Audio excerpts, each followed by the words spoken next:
Welcome to the Sowing Hope podcast. This is a show all about implanting hope in our hearts. I'm Bill Snyder, joined by my friend Ann DeSantis.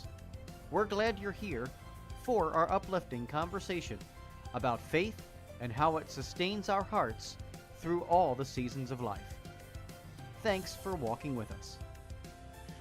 And hello, everybody, and welcome into the Sowing Hope podcast. I am Bill Snyder, as always, and as you can see, I'm joined by my good friend Ann DeSantis, my co-host. How are you doing, Ann? Doing great, Bill. Glad to be back on our podcast. Yeah, me too. It's always awesome to share the airwaves with you and the video waves, or however people are watching us. I want to remind you that you can always go over to our website, patchworkheart.org and patchworkheartradio.org to check out all the different things that we have going on in our ministry. So I'm super excited about that. But I'm also excited to be on part 3 of part 4 of our series on the book that we authored together. So I'm excited to be talking with our listeners about that as well. Yeah, I am too. And it was a wonderful endeavor that we did back in, actually starting in 2020. So it was right during the heart of the pandemic that we decided to write a book. The book is authored by not just the two of us, but 2 other people. They would be Maggie Riggins and Jen Oakley. Actually, her name was Jen Southerton at the time. And make a shout out to them during this podcast for their help and their work. But it wasn't just us as 4 authors. We interviewed college students about the burning questions that they have of faith. And the name of the book is Hearts Burning Within Us. And the subtitle is Answers to Burning Questions from Catholic College Students. And when you read that back cover of the book, which is like the description, and of course it's on all of our commercials, I just love that one section that says that using the miracle on the road to Emmaus as a model, young adult ministers conversed weekly for 3 months with college students about the most pressing questions they had about the Catholic faith. As they journeyed together virtually, something amazing happened.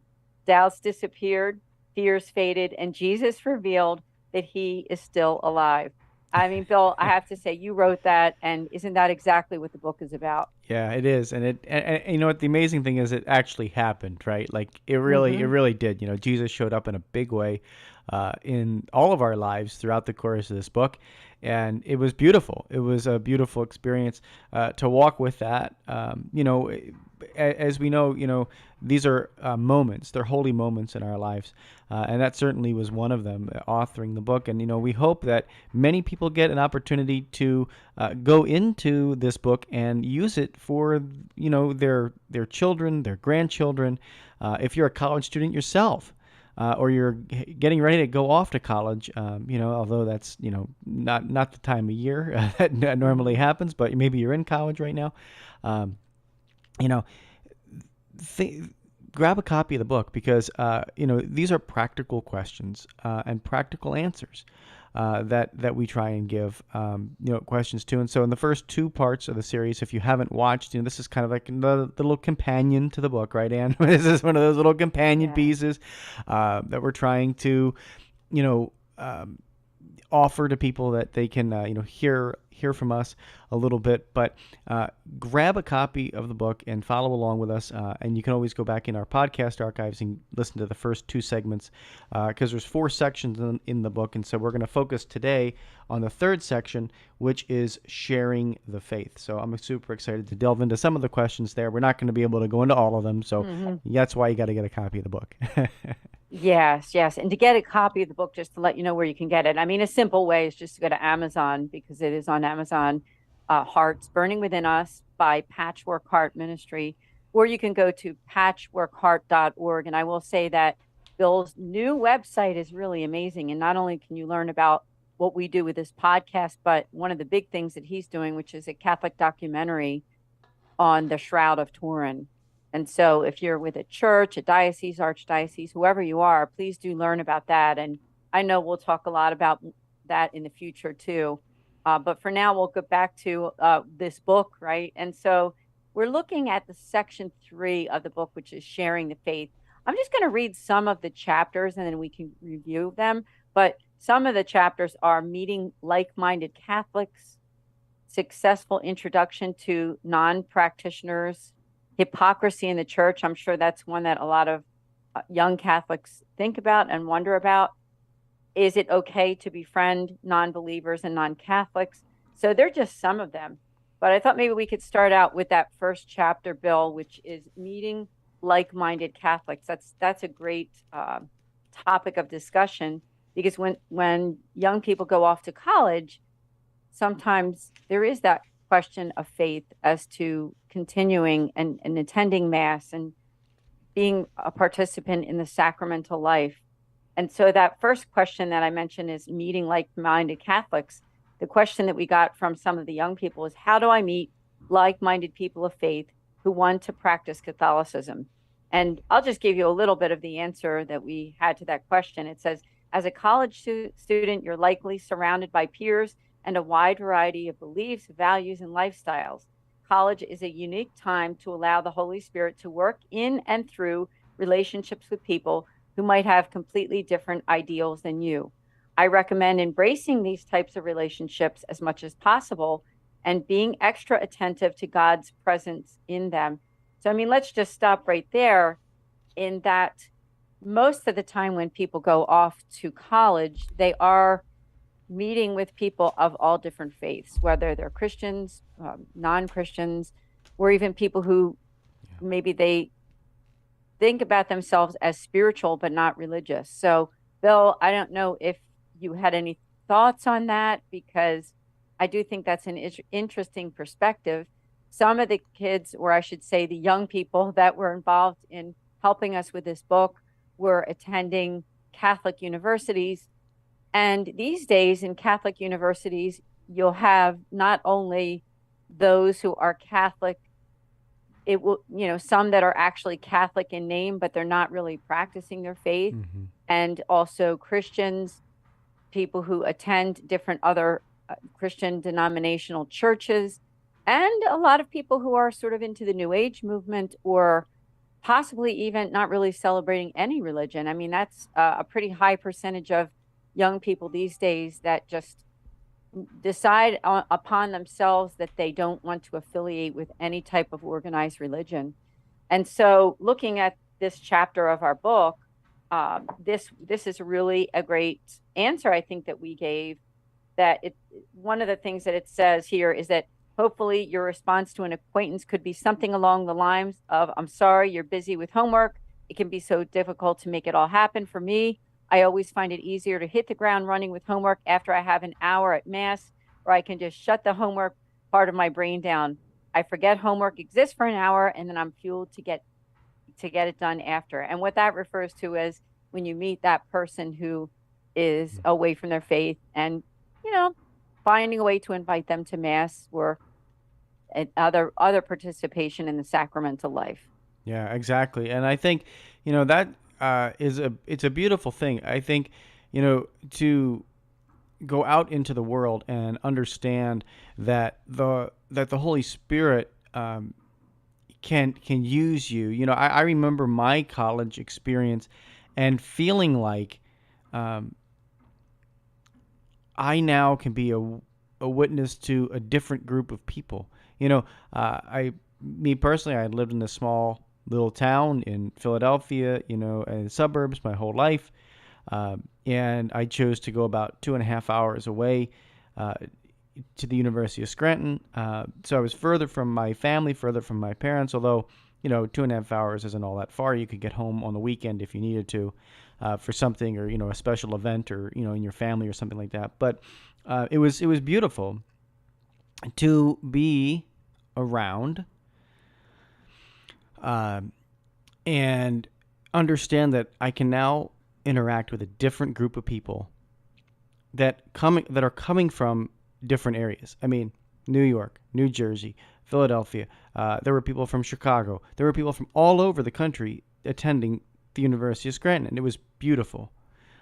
So it is a unique time in that you get to learn about the different cultures and that are available to you. Through the collegiate experience. There's international students, and there's all these different things. And yeah, the belief system is, not going to be the same, right? I mean, especially if you were in this small little Catholic, grade school or high school, and you move off into college, there's it's kind of like, whoa, wait a minute, what just happened? I just began to experience the world, and that's part of the reason for the book, to give you that grounding. But beyond that, uh, in this particular way, to help you understand and know and grow in faith by it being challenged. Your faith has to be challenged in order for you to grow. You have to own your own faith. That's one of the big terms that we talk about on another show with Ray Haywood. Ray always talks about owning your own faith. Your parents can give it to you, it can be handed on to you, but if you do not own it, if you do not pick it up and grasp it yourself, it's like that baton, relay race, runner, and it's been going on since the beginning of time, basically, right? We look at it, right? How this group handed on the faith to this group, and then this group handed on the faith to this group. Jesus enters the picture, and he hands it on to a different group of people, and then it continues being handed on all the way up to today.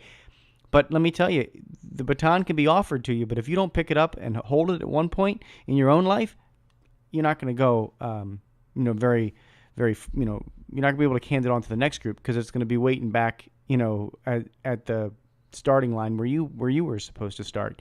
So, those are my thoughts on this, and it's a beautiful experience in college. You get to have that challenge of evangelizing, of talking about your faith, of going to mass when your parents aren't there to drive you to mass, right? Like, I mean, it's time that you own it. It's time that you grow up, and it's a beautiful time in life, and it's something that you should treasure, because you're not going to find it all the time. Those 4 years are going to fly by, and you go to graduate school, whatever, great, but those 4 to 6 years of your life fly by. And even for me, it was a long time ago now. 2022, 2007, I graduated. Yeah, absolutely. I love the fact, Bill, when we think about this book and your experience, because not only were you a practicing Catholic when you were in college, but you were a youth minister. And you learned so much about life, you learned so much about young people, you learned so much just about the human family when you're in ministry with the youth and young adults.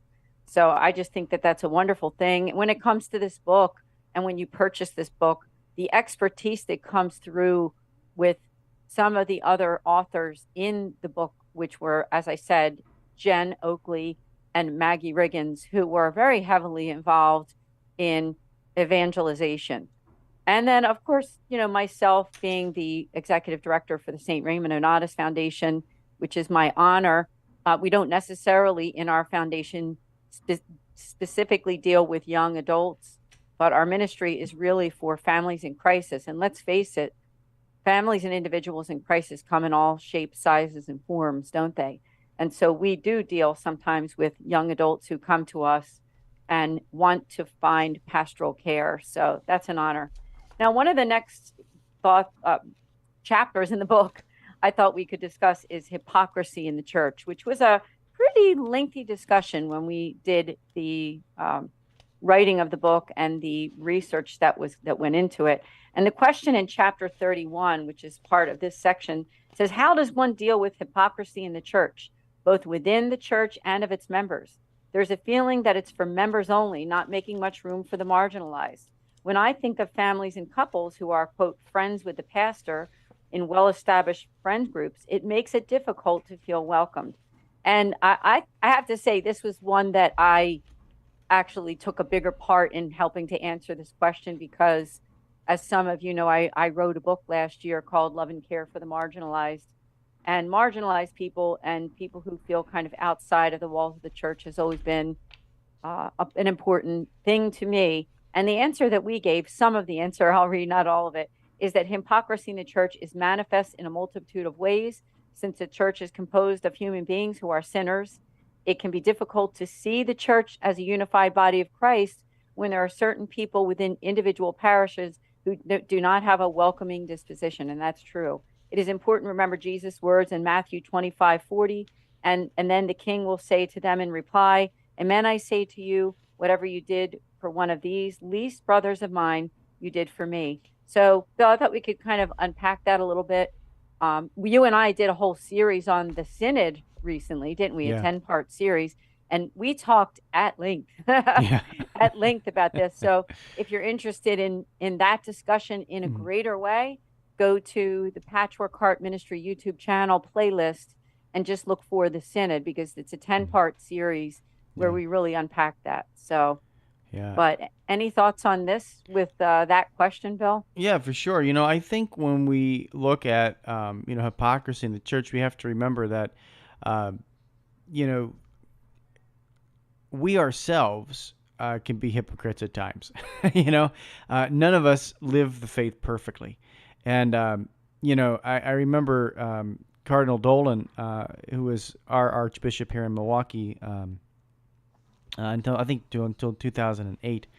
One time he mentioned something very, uh, very, kind of brashly. He was challenged by a high school student during, confirmation at one point, and he said, it was the question. I'm not going to continue with this because you're all just a bunch of hypocrites. And Cardinal Dolan said, "You're right. We are. Welcome to the club." You know, and it he didn't mean that in a way that was, like uh, you know like bashing the church or anything. What he was meaning by that was, yeah, we're all struggling. Everybody has different struggles and everybody has different issues. And so when none of us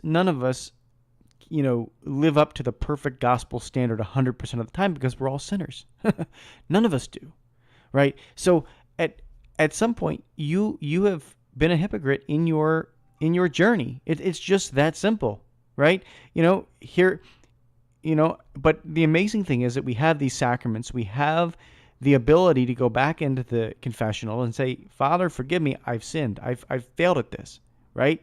And and when you have that humility, when you have that ability to just own it up and say, yeah, I didn't live this.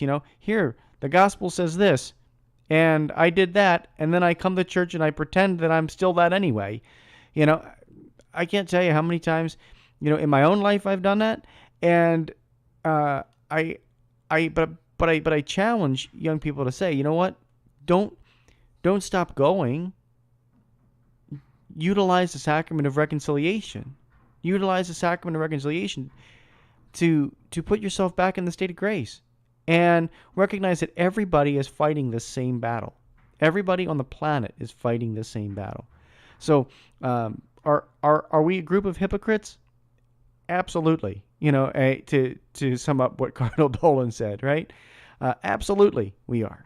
Um, but it doesn't mean we should stop and walk away.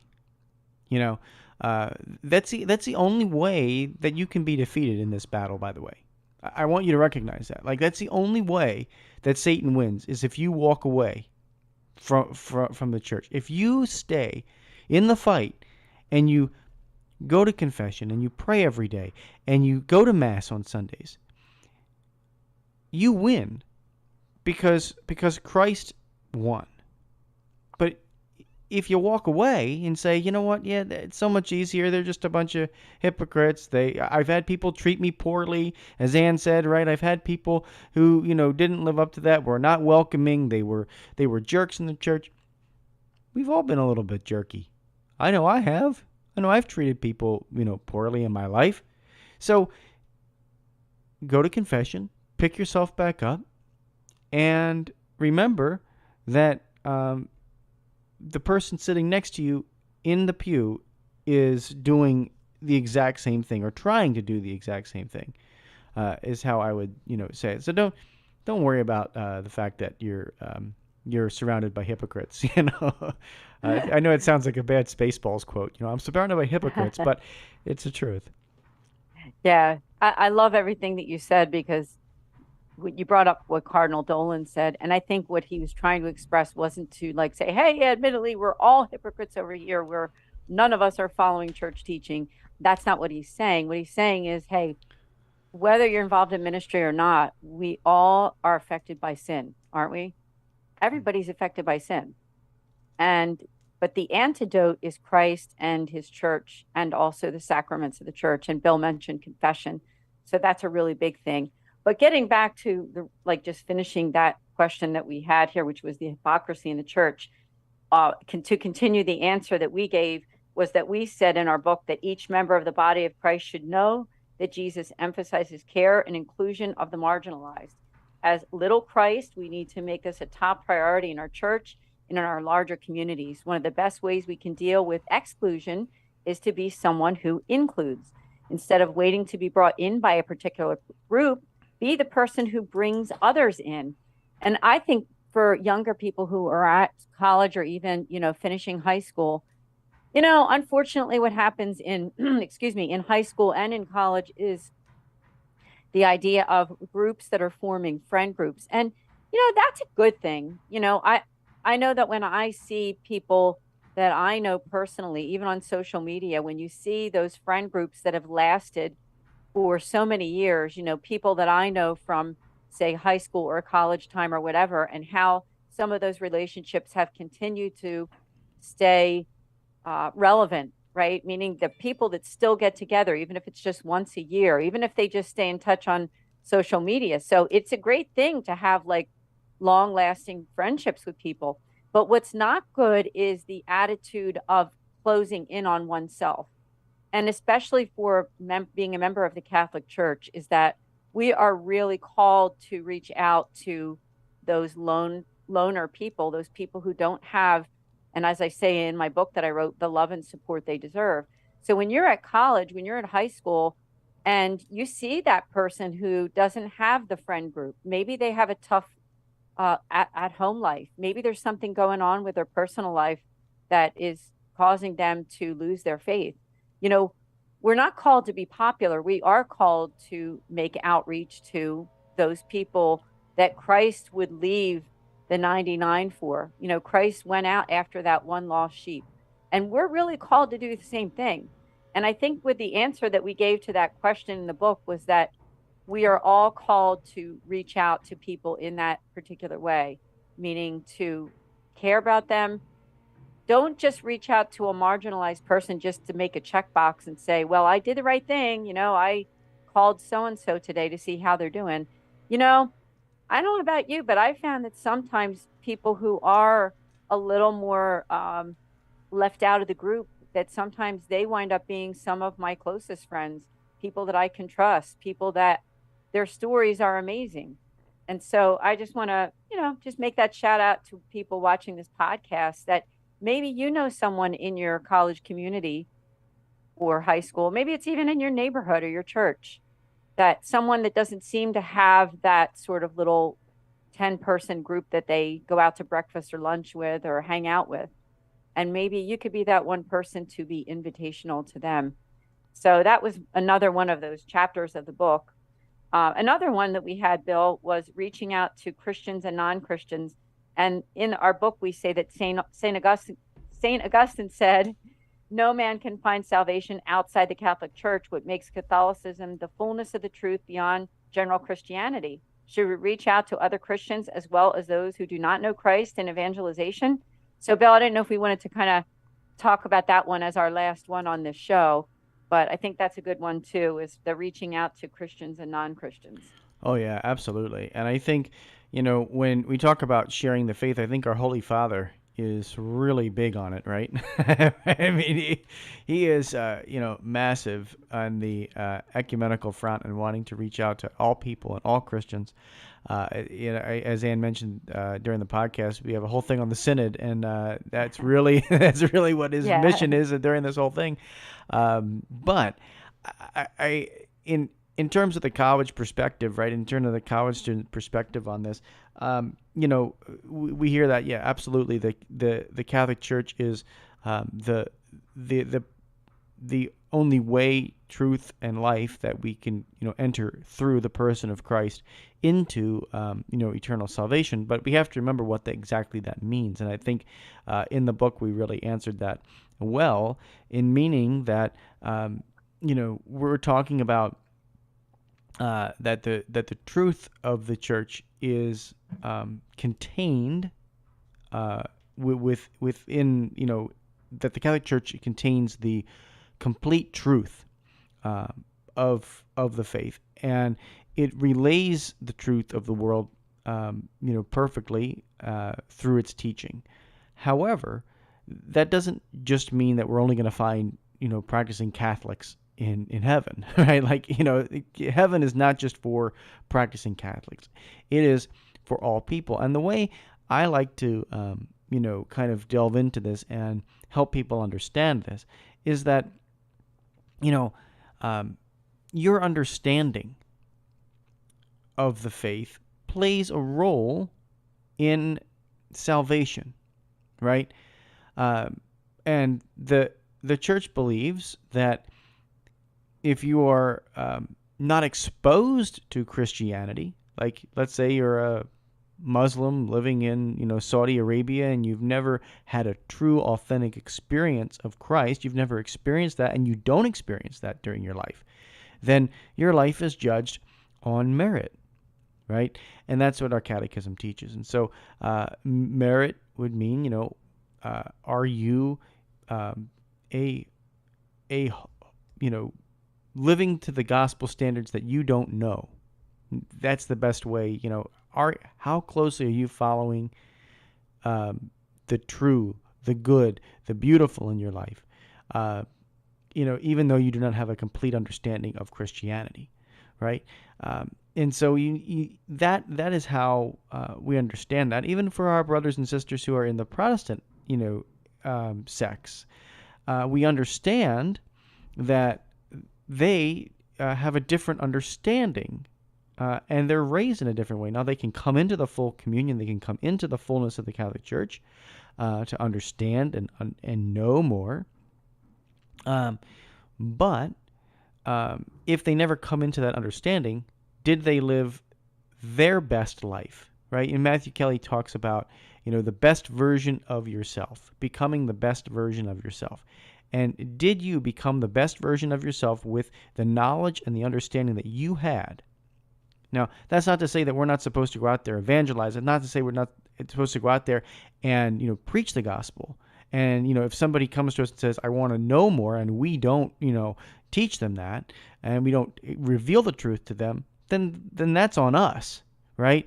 But we're not only going to find Catholics in heaven, that Catholic, it is not exclusive for Catholics. It's all people. And Christ won the victory for all people on the cross. And how bestly do you accept that in your life and become the best version of yourself that Christ wants you to be, according to the understanding that you have of the gospel, of the truth. And so I think that gives us a lot of comfort, knowing that even, for us Catholics, right? We all have a different understanding of the faith, and we really try hard to us in the catechetical world, those of us who are out there preaching and teaching and putting videos out and all of this, to relay the complete truth of the faith to everybody. But it's the person who is also the soil. We can sow the seeds, but are we being receptive to this? And so it gives us peace to know that if somebody's not accepting this right now, it doesn't mean that they're not going to accept it in the future. If they're rejecting it right now, pray for them, and know that the truth can be revealed in their life in some miraculous way, because it can happen. And it does happen all the time. That's the reason why our RCIA programs are so full. We see that all the time in our parishes. We have 10, 20, 30 people coming in on a lot of different parishes all year, because the truth is being preached and people are beginning to accept it. Bill, well said. I just want to say thank you. That was really beautiful. And for people who are liking this podcast and you're thinking, wow, that is a great discussion. As we keep saying again, definitely get the book, because this is just a little bit, right? If you get the book, you're going to get a lot more than that. And just to end like that discussion that Bill was saying, in that same chapter, it's all about humility. We say in our book that because of this, we want to share the joy and peace that the Catholic Church can give. This is not done through force, coercion, or manipulation. It's done by authentically sharing the gospel. And I think that's the wonderful thing about it all, is that it's not our work, right? It's the work of Christ. So Bill, I think, you did a great job with this podcast. It was an honor to be here to discuss it. And we have a whole nother section to talk about in this book, our last section. So that'll be fun too. And the last section, I'm just getting there so I can read what it is growing in faith. Yeah. So be sure to tune in for that one too. Yeah, definitely. That'll be exciting, folks. Yeah, tune in for that. I also want to encourage you to join our mailing list as well. You can go right over to our website to do that. So we keep up to date with us. I mean, both Anne on your website, nonatus.org, and of course patchworkheart.org. Join our mailing list. Find out more about what we do. But until next time, may God bless you and your families. Keep beating to your Catholic heart.